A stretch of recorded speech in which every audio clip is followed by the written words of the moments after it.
I the asshole for not cooking breakfast for my niece and nephew? I've always been the guy who's up with the sun, frying eggs or tossing some oatmeal together by 7 or 8 a.m. Nothing fancy, just whatever I'm craving. 2 months ago, my sister, fresh off a brutal breakup, moved into my place with her 2 kids, a 7-year-old boy and a 4-year-old girl. I'm 36, single, and my house was quiet before this. Suddenly, it's a full-on family zone, and I'm navigating uncharted waters.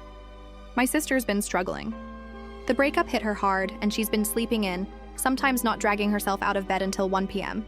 I get it, depression's a beast. But that leaves her kids, my niece and nephew, bouncing around the house with no one to look after them in the morning.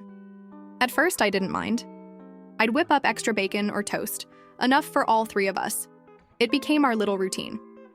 They'd sit at the kitchen table giggling while I played short order cook. Honestly, it was kind of nice, even if I'm no Gordon Ramsay. Things took a turn the other morning.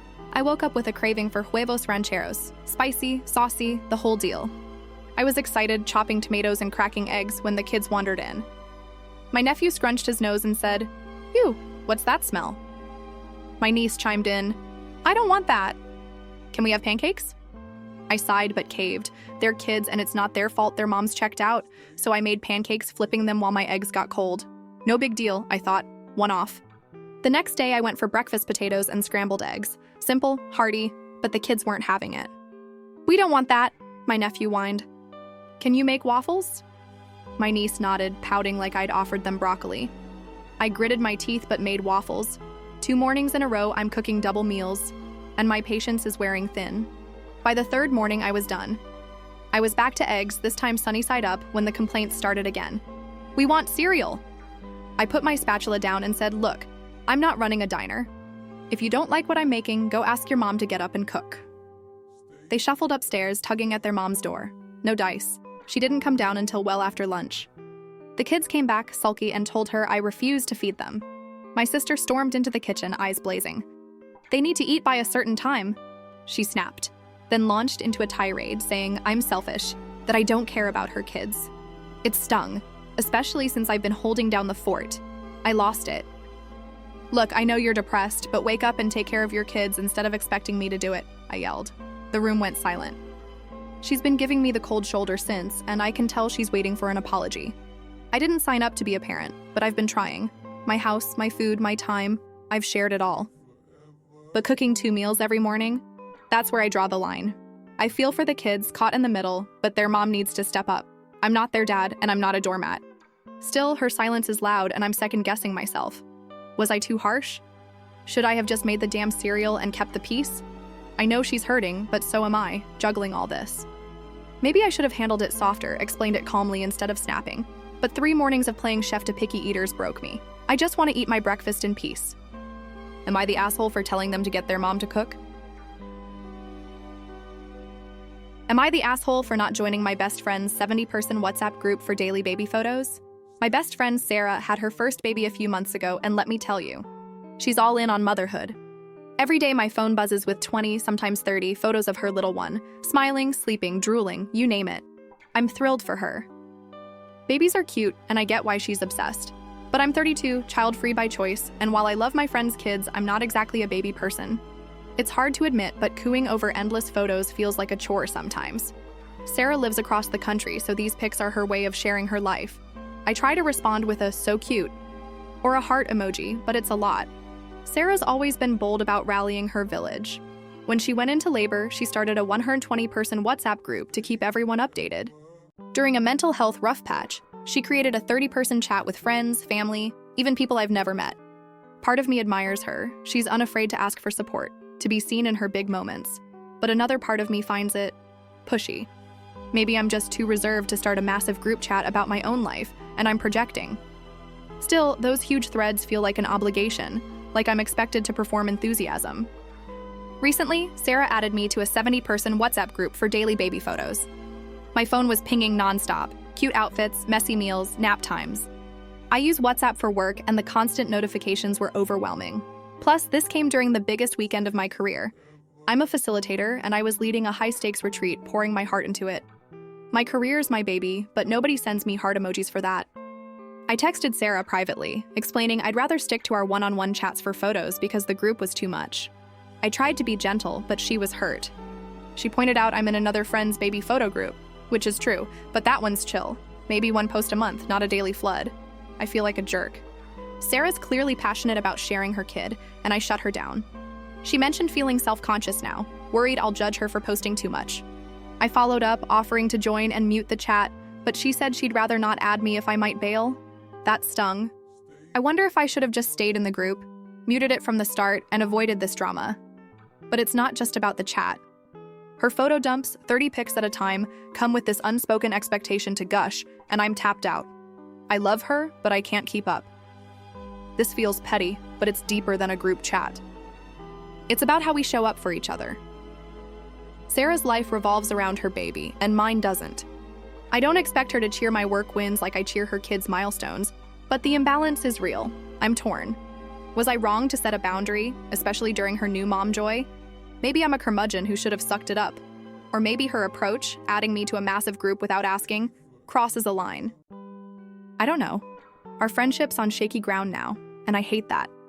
I want to support her, but not at the cost of my sanity. Should I have handled this differently? Maybe talked it out before opting out? I'm second-guessing everything. Am I the asshole for not joining her baby photo group? Am I the asshole for entering my ex-wife's property without permission? I'm a 38-year-old dad with 50-50 custody of my 8-year-old son, Liam. My ex-wife, Claire, and I split 3 years ago, and co-parenting hasn't been a picnic. She's got a new husband, Mike, a tech guy who's big on privacy. Think NDAs and no-kid electronics at their house level. Things between us swing from civil to icy, depending on her mood. We use a co-parenting app because she insisted, but she'll still text or call when it suits her, ignoring her own rules. I stick to the app to keep things documented, especially after she tried for sole custody a couple of years back and lost.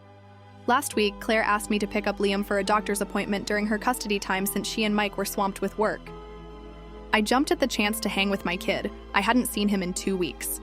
When I pulled up to their house, I noticed the side gate door by their driveway was ajar, which is unusual since they keep everything locked tight. I heard Liam's voice, saying goodbye to someone as I got out of my car. I've been to their place before, even walked through that gate a few times for pickups, so it didn't feel like a big deal. I stepped up, pulled the gate open, and saw Liam walking out. "Hey, buddy," I said, giving him a hug. Claire called from the front door, maybe 30 feet away, saying his insurance card was in his pocket. I thanked her, and we were off. It felt normal, friendly even. That night, around 9 p.m., I got a message in our co-parenting app titled "Property Access Without Permission." My jaw dropped. Claire wrote that I violated a firm boundary by entering their property without explicit permission, that an open door doesn't mean welcome, and if it happens again, they'll take appropriate steps for their safety and privacy. I was stunned. I didn't even step past the gate, just held it open for Liam. Claire's walked right up to my door before, no issue. Why was this suddenly a federal case? I replayed it in my head, wondering if I missed something. Maybe I should have texted first, but the gate was open and Liam was right there. Her husband's paranoia might be driving this. Guy won't even let Liam bring his Kindle over, claiming I could track them. Yet Claire once sent Liam to my place with an iPhone, preaching about shared communication, which I allowed despite the hypocrisy. Their rules shift constantly, and I'm used to it, but this felt like a power move. I responded calmly, explaining I didn't cross the gate and offering to park on the street for future pickups. They doubled down. Stay behind the closed gate, no door opening. Our legal agreement says drop-offs happen at the other parent's residence, so I agreed to their terms and set the same for my place. No stepping on each other's property. I even outlined a protocol. Park on the street, assist with bags if needed, no porch or gate access. Done. I can't help but wonder if I screwed up. Was opening the gate really crossing a line? I didn't barge into their house or snoop around. Maybe I should have waited in the car, but Liam was right there and it felt natural. Claire's history of changing boundaries makes me think this is more about control than privacy. Still, it's their place, their rules. I'll follow them to keep the peace for Liam's sake, but it stings to be painted as some intruder. Should I have seen this coming? Am I the asshole for opening the gate? Am I the asshole for kicking my brother out of my late sister's funeral? My sister Emily passed away a few months ago after a long battle with illness. She was 34 and her death hit our family hard. Before she died, she left clear instructions about her funeral, specifically stating she didn't want our brother John there or to have any of her ashes. I'm 36, the oldest sibling, and as her executor, I felt bound to honor her wishes no matter how tough it was. But when John showed up uninvited, things got messy, and now I'm wondering if I made the right call. Growing up, Emily and John were like oil and water. They fought constantly, petty kid stuff that turned uglier as teenagers. Emily could be sharp, sometimes cruel, and John wasn't a saint either, dishing it back. As adults, Emily went to therapy, realized her part in their bad blood, and tried to make amends. She apologized to John multiple times, sent letters, called, even invited him to family events. John wasn't having it. He made it clear he wanted no relationship with her, shutting her out completely. When Emily got sick, she made one last attempt, asking John to visit. He refused, saying he had no interest in fixing things, even knowing she was dying. That broke her heart. She told me if he couldn't show up for her in life, he had no place at her funeral or with her remains. The funeral was small, intimate, just close family and friends, per Emily's wishes. I didn't tell John the details, but our uncle must have tipped him off about the date and time. When I saw him walk in, my stomach dropped. I didn't want a scene, but I had to respect Emily's instructions. I approached him quietly, explained she didn't want him there, and asked him to leave. He got loud, arguing that he deserved to say goodbye, accusing me of being heartless. People stared, whispers started, and it felt like the air was sucked out of the room. He left, but not before calling me a jerk in front of everyone. It was awful. Now half the family's on my case. My aunt says funerals are for the living, that I should have let John stay for closure. My cousin thinks I was too harsh, that grief makes people act out of character. Others, like my mom, back me, saying Emily's wishes were clear and John had his chance to make peace. John's been texting, saying I robbed him of his sister's farewell and that I'm refusing to share her ashes, which is true. I'm following her will. He's hurt, and I get it, but Emily was adamant. Her pain over John's rejection was real, and she felt he'd only show up to play the grieving brother for appearances. I'm torn. Maybe I should have let him stay to avoid the drama, or at least pulled him aside more discreetly. Funerals are emotional, and John might have been regretting his choices. But honoring Emily felt like my last act of love for her. She was clear. John made his bed by cutting her off even in her final days. Still, seeing him storm out, hearing family call me cruel, it's eating at me. Did I take it too far? Could I have found a middle ground, like letting him stay but not speak? I keep replaying it, wondering if I let my loyalty to Emily blind me to John's pain. Or was I right to stand firm for her? Am I the asshole for kicking John out of the funeral? Am I the asshole for asking my parents what they've done for me and not my brother? I'm 17, a senior in high school, and I've got a younger brother, 15, who's been through a lot since birth. He's got serious disabilities, brain damage, a missing kidney, digestive issues that require a feeding tube, and he can't walk or talk, just make sounds. My parents' lives revolve around him, and I get why. His needs are intense, constant, and I've seen how they pour everything into keeping him comfortable. But sometimes it feels like I'm just a ghost in my own house, fading into the background while they focus on him. When I was little, after my brother was born, I spent most of my time with my grandpa. From age 2 to 7, he basically raised me, fed me, took me to school, tucked me in. My parents said I was old enough to come home after that, even though Grandpa offered to keep looking after me. They wanted him to live his life. So I learned to make my own meals, clean up, and handle myself after school. No big deal, I thought. I was independent. But looking back, I missed out on a lot of kid stuff, like having a parent there when I was sick. Grandpa stepped in, picking me up from school if I was feverish, making sure I had soup or a blanket. My parents? They'd just tell me to lie on the couch and rest. School was where it stung most. Field trips? My parents couldn't afford them and never bothered applying for the school's trip fund. Grandpa paid for my lunches so I didn't have to pack my own. When I was 11, I got picked for a junior programmers contest. Big deal for me, but my parents wouldn't sign off. They said they didn't have time. Grandpa offered to take me, but without their permission, I was out of luck. Later, when my laptop broke during online school in 2020, Grandpa replaced it. My parents didn't even blink. As I got older, they leaned on me more. Cook dinner for everyone, pick up my brother's meds, set up his special bath. Once, my mom snapped at me for not doing it without being asked, like I should have read her mind. Meanwhile, college talk? Non-existent. My guidance counselor was on me last year, pushing me to apply, saying I've got potential. She begged my parents to attend a college info session. They ignored her calls, her emails, nothing. I told her I'm skipping college, there's no money, and my parents haven't saved a dime for me.